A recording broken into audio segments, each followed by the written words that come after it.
women are being held down and abused and told to shut up and denigrated just for standing up for women's rights to single-sex services and spaces. And I think that that is a disgusting situation for our democracy to be in and for our society to be in, where people think that it's okay to say these things on social media. You only have to look at what J.K. Rowling has experienced for speaking out about these issues. There was a time when there was a hashtag trending on Twitter that was referencing her death, and people actually thought that she died, but it was just that so many activists had piled on and were tweeting about how they wish that she was dead because of what she'd been saying. And I just think that is absolutely disgusting, that in the 21st century, there are parts of our society, the vocal minority, that effectively say it's okay to abuse women if they have certain views. It's just disgusting.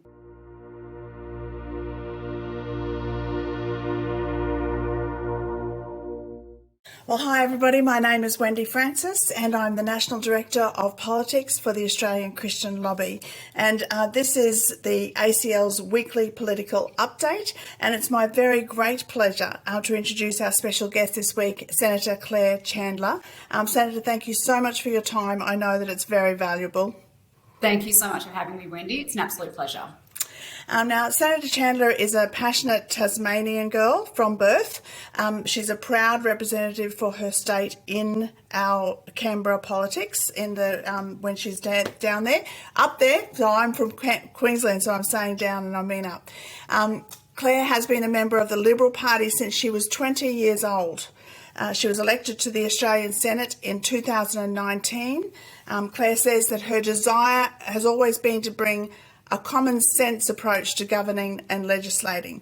And these are not idle words for Senator Chandler or some lofty aim, because that is exactly what Senator Chandler is doing. So we're going to ask her a few questions and get to the bottom of why I say that.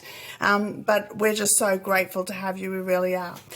Now, I want to ask you first up the fact that you joined a political party at such a young age. What does that say about who you are? And I guess I wondered too, what does it say about your family? Did you grow up in a very politically active family? Why join a political party? And I guess why join the Liberal Party?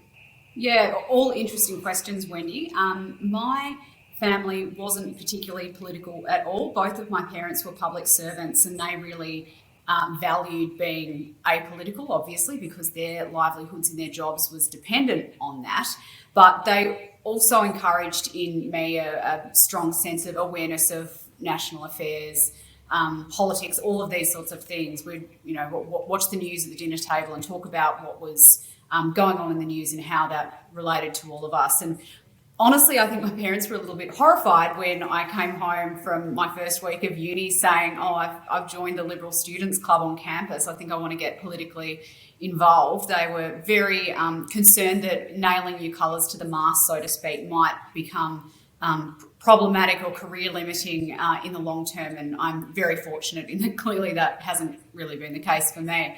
But I guess, going back to that awareness that they encouraged in me in policy and political affairs, I was a teenager going through the Howard years of government. The last election that I was too young to vote in was the election where John Howard lost to Kevin Rudd, and I was sad at what that meant for Australia. I thought that Mr. Howard had done a very good job at guiding our country through some good times and some hard times as well. And when I started at university and I was studying political science as part of my arts degree, I did a law degree as well, I thought, well, what better way to learn about politics firsthand than to get involved in a political party? And it wasn't something I did thinking that one day I wanted to be a politician. It was just a case of thinking that it was a good civic duty to get involved in a political party. So I did that, and I loved it because I was around people who had similar views to me, and we were able to have smart conversations about the big issues that were facing our country and debate those issues in a really respectful manner. So that was my experience of joining the Liberal students and then the Young Libs when I first started university, in the couple of years after that, being quite involved in that. But I think it is important for young people to be politically interested and politically engaged. I spoke in my maiden speech about the fantastic civics education that I'd received through my school years.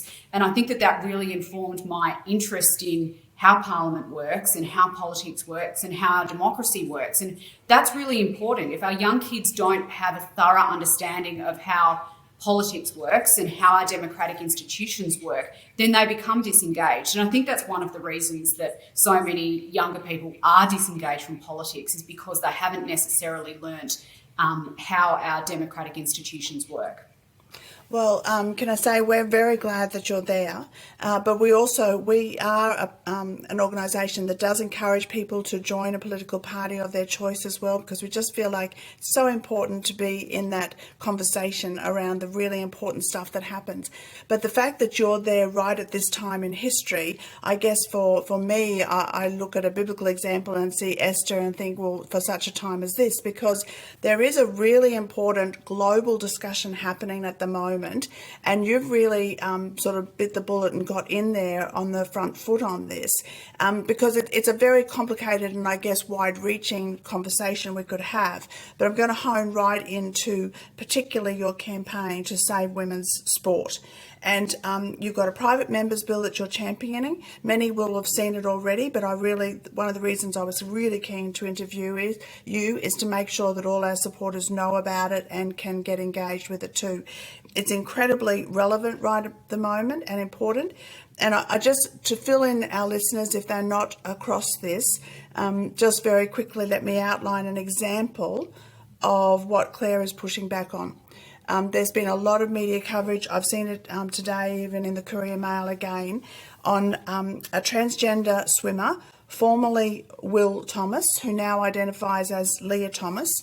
And this person is dominating the pool as a woman when just a few years ago, Thomas competed as a man. The female swimmers having to compete against Thomas are crying foul, many of them, and who can blame them? Because Thomas, when he transitioned from a male swimmer to a female swimmer, as a male swimmer, he was ranked in about the mid-500s, and now he has been hailed as a champion female, ranked number one in the United States competition, breaking female swimming records. And so women's rights campaigners in the United States are calling it, that I read one statement, one quote saying that it was a murder of women's sports. And they're also saying that it's some sort of cruel joke really being played on the biological female swimmers who are competing against Thomas, who has naturally a biological advantage of a man going through puberty, who has gained greater height, greater natural strength, there's bigger hands and feet, and also an enhanced lung capacity. So obviously in a sport like swimming, these attributes are incredibly important and can make a massive difference.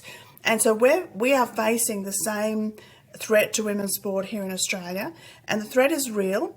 And if it isn't addressed, then women's sport will be jeopardised in what I would call a ridiculous fashion.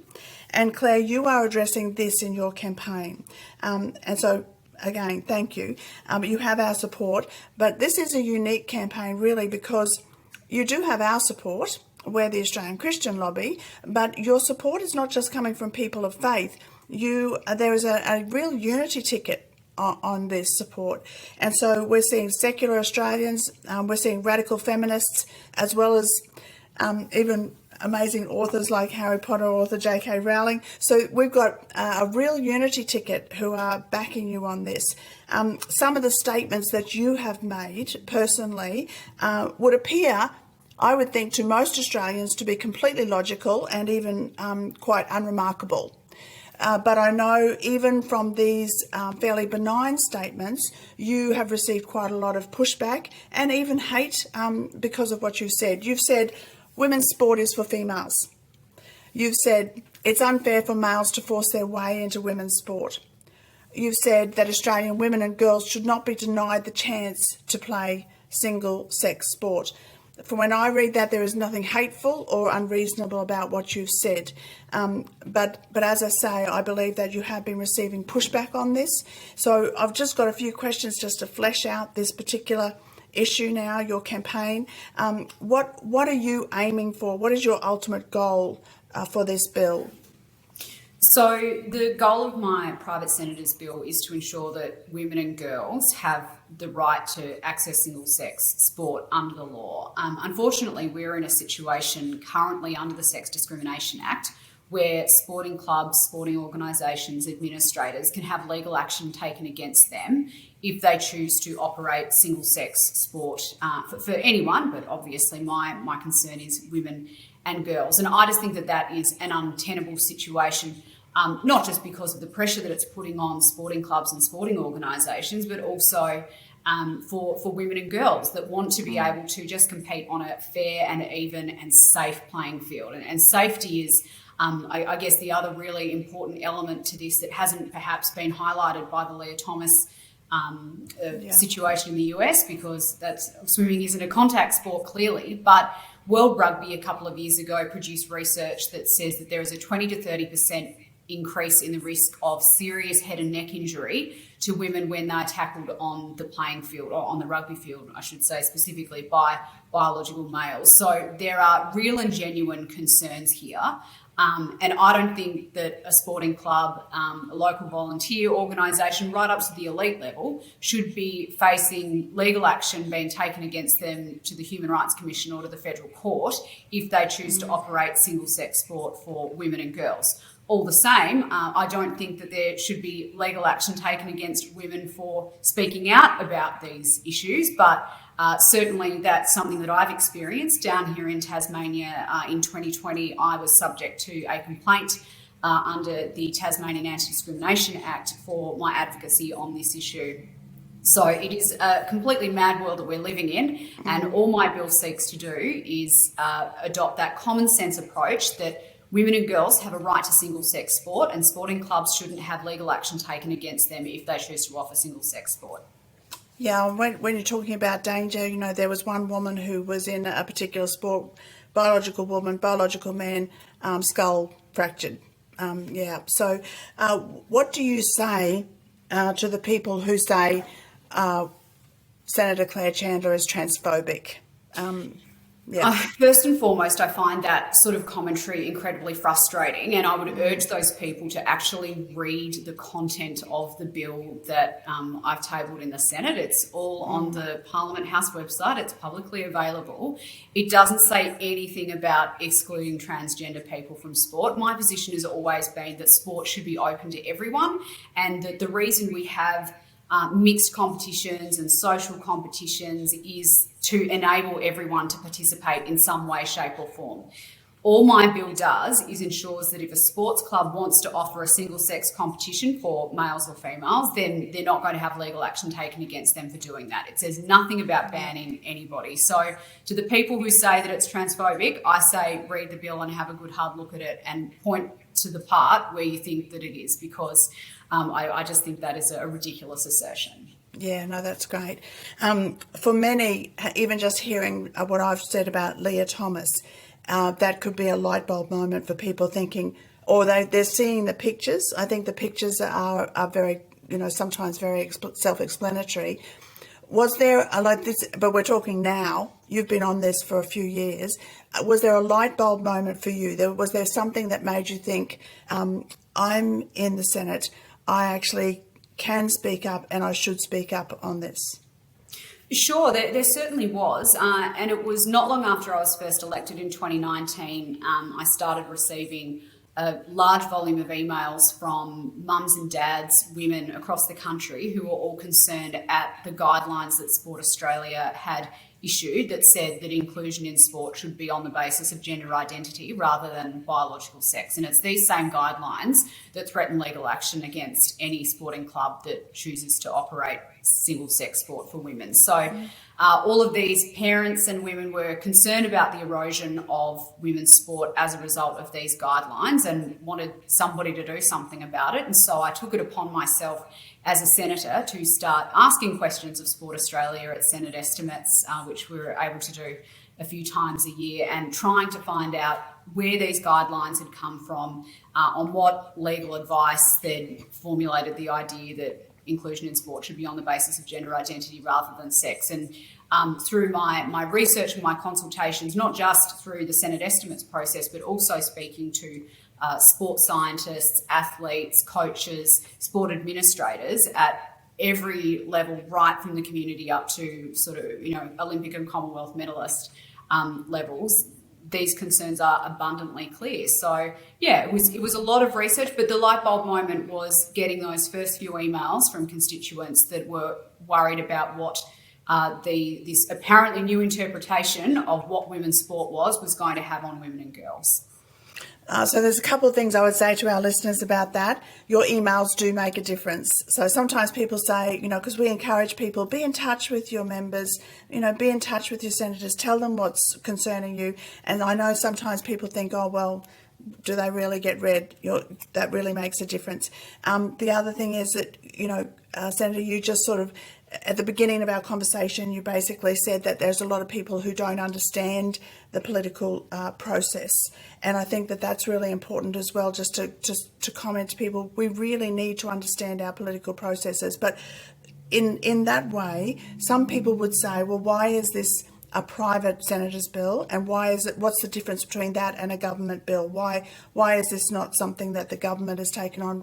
What's the difference? I guess that's what and I think it is true that a lot of people do not understand our big system. Yeah, sure. So in a purely academic sense, any member of parliament, be they in the House of Representatives or in the Senate, has the ability to write their own legislation for consideration by the parliament at some point in time. We call this a private member's bill or a private senator's bill if you're over on the red carpet like me. So because I had done all of this work over the last 2 years and consulted with not just the lawyers, but the sports scientists, the athletes, the parents, all of the concerned groups, I thought that I was the best placed person to introduce the private senator's bill to the Senate. And look, there was a lot of work that went into it, as some of your supporters would know who are subscribed to my newsletter updates.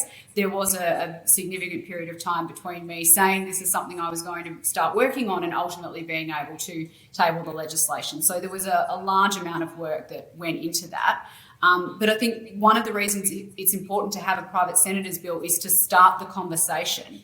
And as involved as I have been in these issues for a couple of years now, and as much as I know that your supporters have been concerned about these issues for a couple of years now, I feel like only recently, particularly with what has happened with Leah Thomas in the US, it's becoming a lot more front of mind for people. So hopefully my bill will kickstart the conversation in that regard. It also has the support of the Prime Minister, as I'm sure some of your supporters would be aware, which was really fantastic to have that support from the highest level of government in this country. He's one of the first, if not the first, world leader to publicly come out in support of women's and girls' single-sex sport, which is incredibly exciting. But it's also worth noting that at all levels of the Liberal Party in Australia, in my own state, at the state level and federally, policy motions have been passed by our rank and file members in support of single-sex women's sport and in support specifically of the advocacy that I've been working on in this particular area. So I think there is very broad-based support for the principles that are underpinned in my bill out there. We are seeing more and more of your colleagues come out and support you, which is really great. And it was fabulous to see the Prime Minister support it as well. So we're really, really grateful about that. So if the coalition wins the next election, we're looking forward to it in May. That's what we think it will be. Will this be something that you will continue on with, Senator? Oh, absolutely. I mean, and I certainly hope that at some point in the future, we are able to pass the essence of what is in that bill. Like I say, there's still a lot of work to go, and we know that my colleagues in Labor Party and the Greens are not in favour of defending single-sex sport for women and girls. Generally speaking, when I stand up in the Senate to talk about these issues, I get heckles from the other side of the chamber that I'm being transphobic or bigoted or whatever awful things they like to say. So we have a bit of convincing to do with the other side of politics, but I certainly hope that we can push this issue further in the future. And so, again, to our listeners, if people think, oh, well, Senator Chandler is a senator for Tasmania, still get on her mailing list. You know, go to her website. I'm going to talk about that a little bit later, how you can support this campaign too. But don't think that she's not a senator for the entire nation, because she is. She represents Tasmania, yes, but she is a voice on issues that all of us are really concerned about. So, but we've just talked about the election, and again, people don't really understand our system well enough. I think there's a long journey there of education, but you are not up for election in May, and No. People will wonder why that is, but which of your colleagues are, and why are you not up for election? If you could just explain that to people. Sure. So only half of the Senate comes up for election every 3 years. We have 6-year cycles that start on the 1st of July.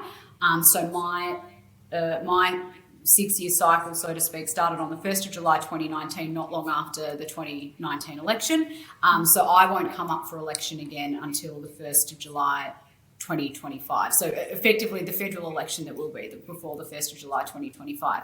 My colleagues that are up for election in Tasmania this time around are Senator John O'Doniam, Senator Wendy Askew and Senator Erica Betts. Senator Richard Colbeck, my other Tasmanian colleague, is on the same side of the Senate ticket as me, so he's not up for election this time either. But yes, we just elect half of our senators each time around, unless it's a double dissolution, which is what we had in 2016.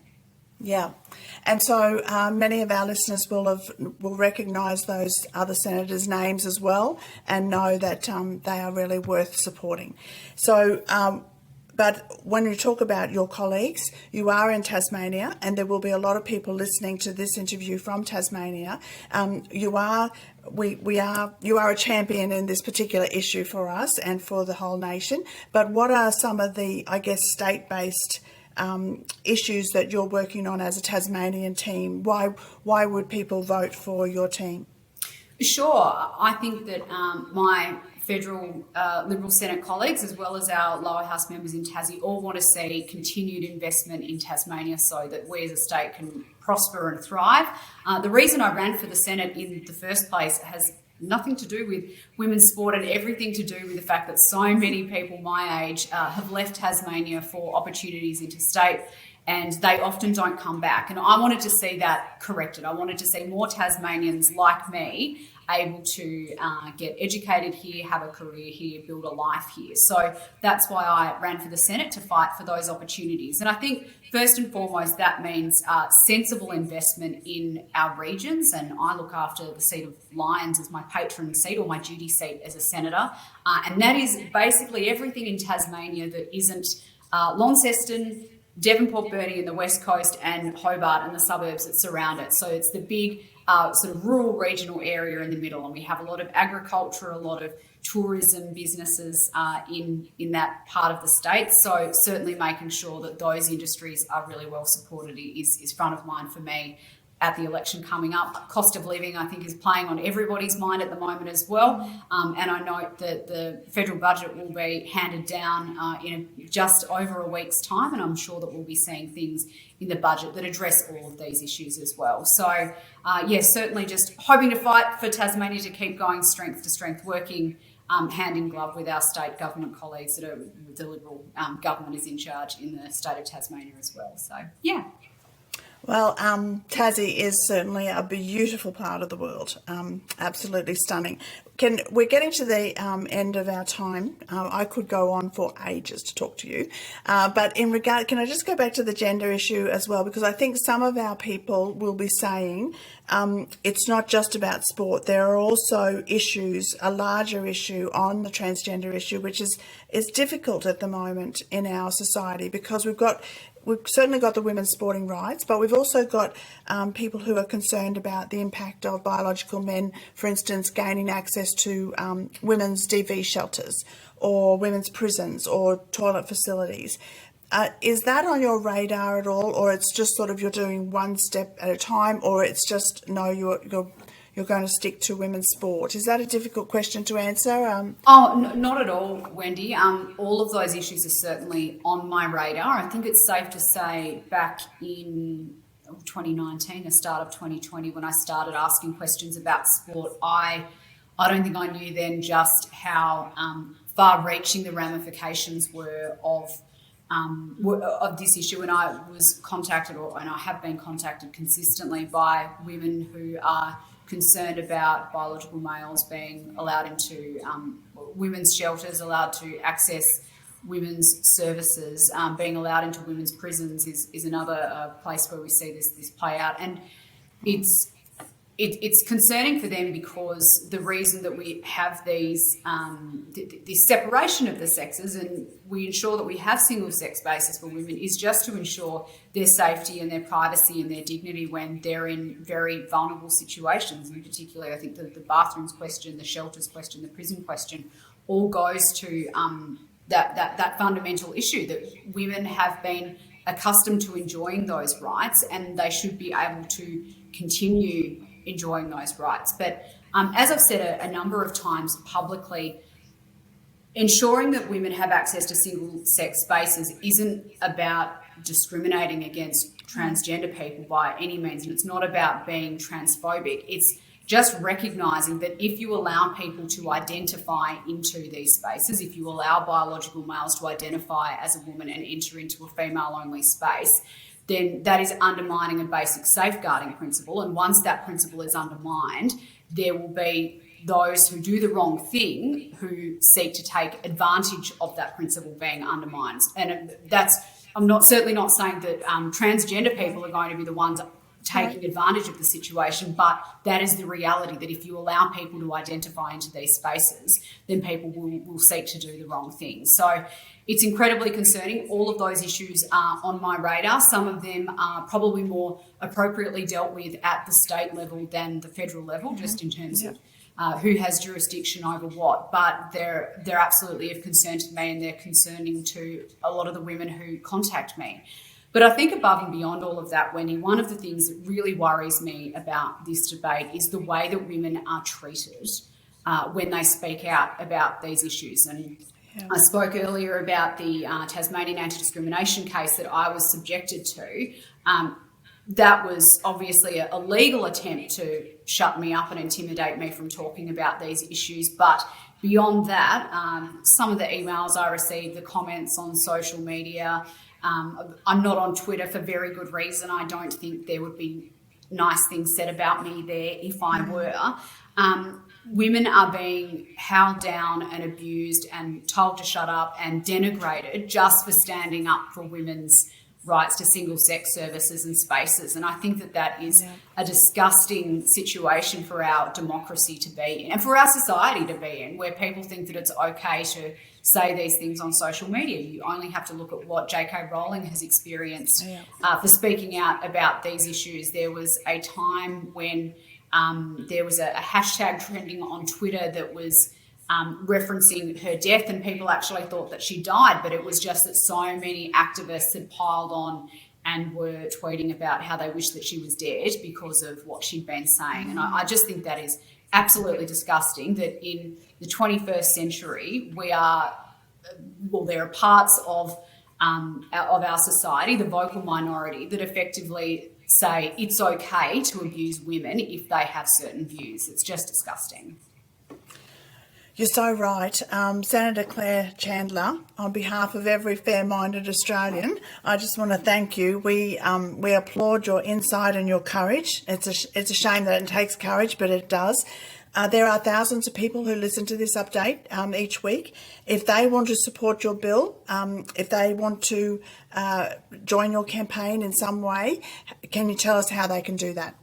They can certainly head to my website, where there is a petition to support Australia and a little page where I think you can click on supporting my bill. But back to talking about our civic duty, as we were at the start of the recording, I would suggest that each and every one of you contact your local MPs at a federal level relevant to my bill, but at a state level as well, and ask them how do they define a woman? How do they define women's rights? And do they think that women should have the right to access single-sex services and spaces and sports? Because these are all important questions that we should be asking, and we as elected representatives, I think, should be answering. I mean, I have a very clear view on these things. A woman is an adult human female. Let's find out what everybody else thinks. So good. So head to senatorchandler.com.au, senatorchandler.com.au to support that campaign. And that's all we have for this week. So thank you for listening. Thank you so much, Senator, for being our special guest. We really are grateful for your time. I know that it's very precious. It has been a special edition of ACL Update this week, as we've had Senator Chandler with us. But Alistair and I will be back next week with a full update of political issues, particularly around the South Australian election. But for now, God bless you. Thank you very much for listening.